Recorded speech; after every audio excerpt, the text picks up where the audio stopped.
আজ আমরা খুবই শক্তিশালী আর কাব্যিক একটা অধ্যায় নিয়ে কথা বলবো। এখানে মূলত দুটো বিষয় নিয়ে আলোচনা করা হয়েছে, জবাবদিহিতা আর মহাবিচার দিবস। মানে এমন একটা বিশ্লেষণ যা আমাদের শেষ পরিণতির কথা ভাবিয়ে তোলে। আচ্ছা, তাহলে শুরু করা যাক। এই অধ্যায়ের শুরুটা কিন্তু কোনো সাধারণ ডিক্লারেশন দিয়ে নয়, বরং পরপর কয়েকটা শক্তিশালী শপথ দিয়ে শুরু হয়েছে, যা একটা গাম্ভীর্য আর গতি তৈরি করে। চলুন দেখি কি সেই শপথগুলো।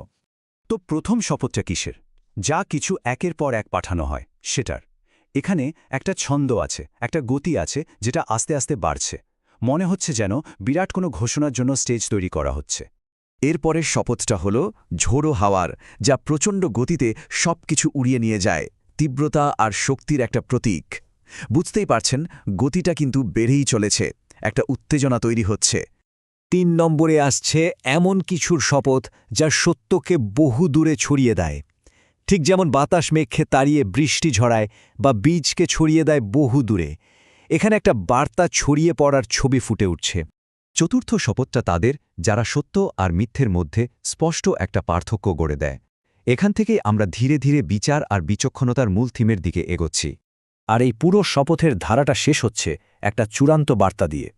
এমন একটা বার্তা যা আমাদের মনে করিয়ে দেয়, হয় কোনো অজুহাত খণ্ডন করার জন্য অথবা সরাসরি সতর্ক করার জন্য। এর মাধ্যমেই এটা পরিষ্কার হয়ে যায় যে সামনে যা আসছে তা খুবই গুরুত্বপূর্ণ একটা বিষয়। তাহলে প্রশ্ন হল, এতগুলো শক্তিশালী শপথের উদ্দেশ্যটা কি? উদ্দেশ্য একটাই, এটা প্রতিষ্ঠা করা যে প্রতিশ্রুত সেই দিনটা আসবেই। এখন চলুন দেখা যাক সেই দিনটার ছবিটা কেমন হতে পারে। এখানে মহাজাগতিক পর্যায়ে কিছু বিশাল ঘটনার কথা বলা হচ্ছে, যেমন তারারা তাদের আলো হারিয়ে ফেলবে, আকাশ ফেটে চৌচির হয়ে যাবে, বিশাল বিশাল পাহাড়গুলো ধুলোর মতো উড়ে যাবে, আর সব বার্তাবাহকদের বিচারের জন্য এক জায়গায় জড়ো করা হবে। ভাবুন একবার, কি ভয়াবহ এক পরিবর্তনের ছবি। ঠিক এর পরেই একটা প্রশ্ন করা হচ্ছে যা আমাদের এক মুহূর্তের জন্য থামিয়ে দেয়, ভাবতে বাধ্য করে। এই যে এত বড় বড় ঘটনা, এগুলো কোন দিনের জন্য অপেক্ষা করছে? উত্তরটা একদম সোজা সাপটা আর চূড়ান্ত, মহাবিচার দিবসের জন্যে। এটাই হলো মূল কথা।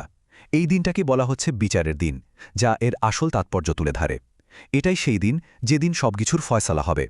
আর ঠিক এখানেই প্রথমবারের মতো এই অধ্যায়ের সবচেয়ে শক্তিশালী আর মূল কথাটা সামনে আসে। কথাটা হলো, মহাবিচার দিবসে দুর্ভোগ তাদেরই জন্যে যারা সত্য অমান্য করে। এই সতর্কবার্তাটা দেখবেন এই অধ্যায়ে বারবার ফিরে আসবে, এর গুরুত্বটা বোঝানোর জন্যেই। এবার আলোচনার মোড়টা একটু ঘুরছে। প্রতিশ্রুতির পর এবার আসছে প্রমাণ। ঐশ্বরিক ক্ষমতা আর প্রতিশ্রুতির সত্যতা প্রমাণ করার জন্য কিছু উদাহরণ তুলে ধরা হচ্ছে। আর এই প্রমাণগুলো নেওয়া হয়েছে ইতিহাস আর আমাদের চারপাশের এই সৃষ্টি জগৎ থেকে। প্রথম প্রমাণটা আসছে ইতিহাস থেকে। একটা প্রশ্ন করা হচ্ছে যে পূর্ববর্তী জাতিদের কি ধ্বংস করা হয়নি? এটা আসলে জবাবদিহিতার একটা ঐতিহাসিক উদাহরণ। আমাদের ভাবানো হচ্ছে অতীত সভ্যতাগুলোর পরিণতি নিয়ে। এরপর যুক্তিটা চলে আসছে একদম ব্যক্তিগত পর্যায়ে, আমাদের নিজেদের সৃষ্টির দিকে।